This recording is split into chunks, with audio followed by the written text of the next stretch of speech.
So in this section I want to talk about web apps versus native apps. And by web app I mean something that's built with web standards like HTML and JavaScript and CSS that can be ran in a web browser versus native apps, which are mostly when you go to the App Store, most of those apps now at this time are native apps. They're written in iPhone's apps are written in Objective-C, and Android's are written in Java. So those are very high-level languages.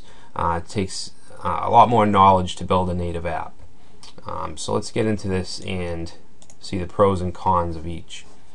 So there is a large debate going on in the techie world for web apps versus native apps. The fact is there is a need for both, but web apps are quickly catching up because of features of HTML5, and frameworks like PhoneGap are allowing us to use web standards to create what seems to be a native app that can be in the App Store. People can purchase it. It can be installed. So this distinction between web and native has become very blurry, and it'll only get better for web apps. So like I said, a web app usually runs in a web browser. On the iPhone you have Safari, on an Android you have Chrome. So you would have to type in the address of the website, which would be the application. But like I said, with PhoneGap and some other technologies, we can make what seems to be a native app with web standards. So web apps are written in specific programming languages like JavaScript and combined with markup language like HTML or XHTML, and they're styled with CSS. So what are native apps? A native app is an application that has been built for one platform. So like I said, Java would be for Android apps and Objective-C for iOS or iPhone apps. So let's talk about the advantages of web apps. The biggest advantage of a web app, is that it's cross-platform. A web app will typically work on an Android, an iPhone, a BlackBerry, an HP phone. It can work on any platform, as opposed to native apps that need to be specifically written in a certain language for each platform. Which, if you're a company and you want to purchase, you want to have a web developer build you a native iPhone app and a native Java app, that is going to be very, very expensive.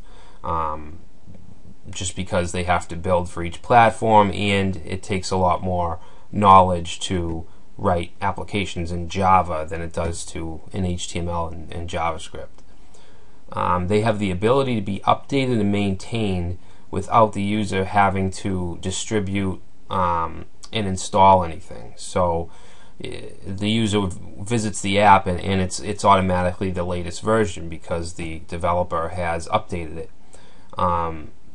But with native apps, you have to actually download and install every update, which can be a real pain.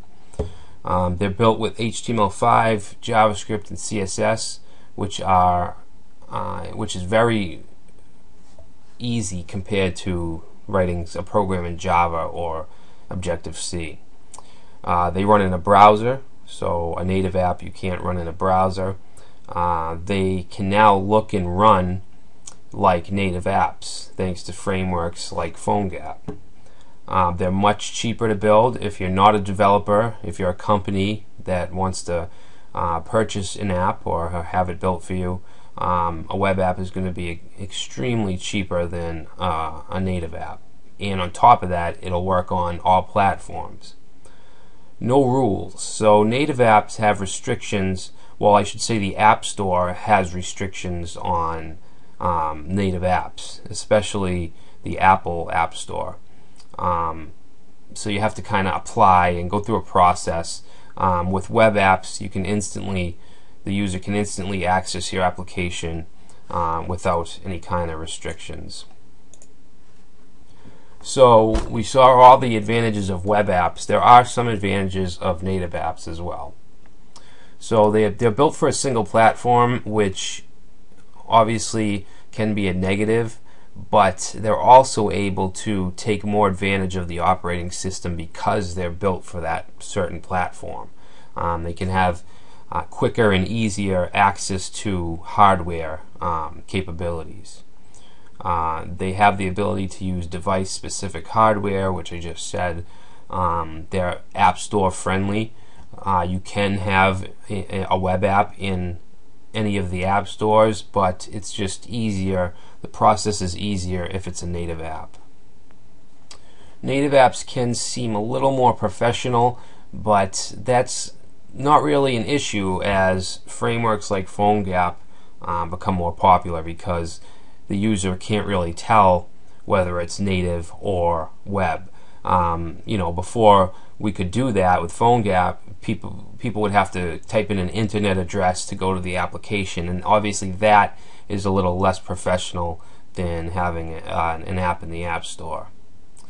Native apps can work offline, and many web apps cannot. So with native apps, you usually don't need an internet connection. With a lot of the web apps, you do, but not all of them. They can use device notification systems, so they can use those little alerts that pop up in your phone. But with PhoneGap, you can use that as well. So if you're using PhoneGap, basically all of these don't really matter because you can pretty much do the same thing. So that brings us to where PhoneGap comes in. It allows you to use HTML5, CSS3, and JavaScript for cross-platform development, avoiding the platform's native language. So applications execute within a wrapper that are targeted to each platform, and they rely on AP bindings to access each device's sensors, data, and network status. With PhoneGap, you can access the camera of a phone, you can access the notification system, geolocation, pretty much everything. Your web apps can be packaged and distributed to app stores, which obviously is a big plus. Alright, so that's it for this section.